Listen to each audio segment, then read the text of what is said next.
Hello అండి, అందరికీ నమస్కారం. Welcome back to our channel. ఈరోజు మన రెసిపీ వచ్చేసి మునక్కాయ రసం.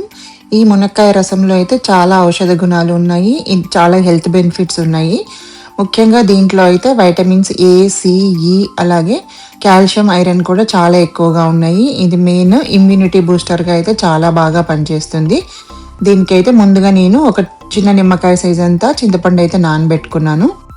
ఈ మునక్కాయ రసం చేసుకోవడానికి ఒక కుక్కర్ తీసుకొని దాంట్లోకి మునక్కాయ ముక్కలు, టమాటో ముక్కలు, చింతపండు వేసుకొని ముక్కలన్నీ మునిగేలాగా నీళ్లు పోసేసి ఒక 1/2 టీ స్పూన్ పసుపు, 1 టేబుల్ స్పూన్ సాల్ట్ వేసుకొని మూత పెట్టేసి స్టవ్ మీద పెట్టేసి ఒక 4 లేదా 5 విజిల్స్ వచ్చేంత వరకు ఉడికించుకోవాలి. అయితే ఇక్కడ మునక్కాయ అయితే నేను పెద్ద మునక్కాయ ఒకటి తీసుకున్నాను, ఒక బౌల్ నిండా వచ్చాయి. అలాగే ఒక పెద్ద సైజు టమాటో తీసుకున్నాను. మనకైతే కుక్కర్కి ఒక 4-5 విజిల్స్ అయితే వచ్చాయి. తర్వాత స్టవ్ ఆఫ్ చేసేసి ఇప్పుడు అది ఆవిరిపోయేలోగా రసం మసాలా అయితే తయారు చేసి పెట్టుకుందాము. ఇక్కడైతే 2 ఎండుమిరపకాయలు, 1/2 టీ స్పూన్ ధనియాలు, 1 టీ స్పూన్ జీలకర్ర, 1/2 టీ స్పూన్ మిరియాలు, 4-5 వెల్లుల్లి రెబ్బలు వేసి ఇలా అయితే దంచి పక్కన పెట్టుకుంటున్నాను. ఇక్కడైతే మనకి మునక్కాయలు, టమాటాలు అనేవి మెత్తగా ఉడికిపోయాయి. అయితే ఇలా మ్యాషర్ కానీ లేదంటే పప్పు గుత్తి కానీ తీసుకొని ఇవన్నీ ఒకసారి మ్యాష్ చేసుకోవాలి. ఇప్పుడు వీటిని వడగట్టుకోవాలి. ఇలా ఒక స్ట్రైనర్ ఏదైనా తీసుకొని దాంట్లోకి వడగట్టుకోవాలి. ఇక్కడ నేను చింతపండు అనేది నేను కుక్కర్లోనే వేసేసాను, ఎందుకంటే మళ్ళీ రసం తీసి అదంతా పెద్ద ప్రాసెస్, టైం ఎక్కువ తీసుకుంటుంది అని చెప్పేసి నేను ఇందులోనే వేసేసాను అనమాట, తొందరగా అయిపోతుందని చెప్పేసి. మీకు కావాలంటే మీరు సపరేట్గా అయినా ఇప్పుడు ఇవన్నీ ఉడికి ఈ రసం అంతా తీసుకున్నాకైనా ఇప్పుడైనా చింతపండు రసం కలుపుకోవచ్చు.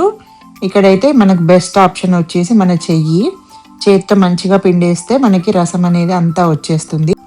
ఇక్కడ ఈ పిప్పి ఉంది కదా, దీంట్లో మునక్కాయ గింజలు, మునక్కాయ పిప్పి అంతా ఉంది.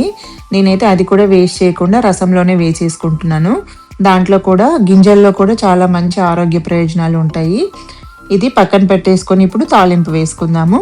ఇప్పుడైతే ఒక 2 టీ స్పూన్లు నూనె వేడి చేసి 2 ఎండుమిరపకాయలు మనం ముందుగా దంచి పెట్టుకున్నాం కదా రసం మసాలా, అది వేసి ఒక 30-40 సెకండ్లు వేయించుకోవాలి. తర్వాత కొద్దిగా కరివేపాకు వేసి వేయించుకొని మనం ముందుగా తయారు చేసి పెట్టుకున్న రసం ఉంది కదా, ఈ రసం వేసేసి ఒక్కసారి టేస్ట్ చూసుకొని ఉప్పు సరిపోకపోతే ఉప్పు వేసుకోవచ్చు, లేదు పులుపు ఎక్కువగా ఉంది అని అనిపిస్తే ఇంకా కొద్దిగా నీళ్లు కూడా పోసి మీ రుచికి తగ్గట్టుగా అడ్జస్ట్ చేసుకోవచ్చు ఉప్పు, పులుపు ఇవన్నీ.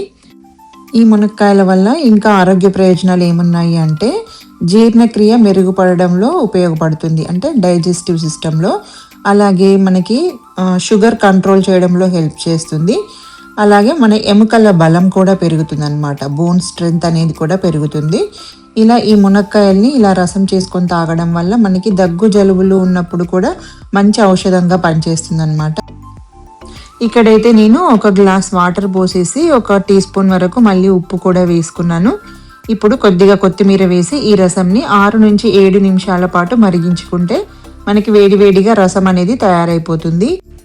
ఈ రసంని మనం ఇలాగే డైరెక్ట్గా సూప్ లాగా అయినా తాగేసేయచ్చు, లేదంటే వేడివేడిగా అన్నంలోకి ఒక ఆమ్లెట్తో కానీ లేదంటే ఏదైనా ఫ్రై ఐటెంతో కానీ తినేసేయచ్చు. చాలా టేస్టీగా ఉంటుంది.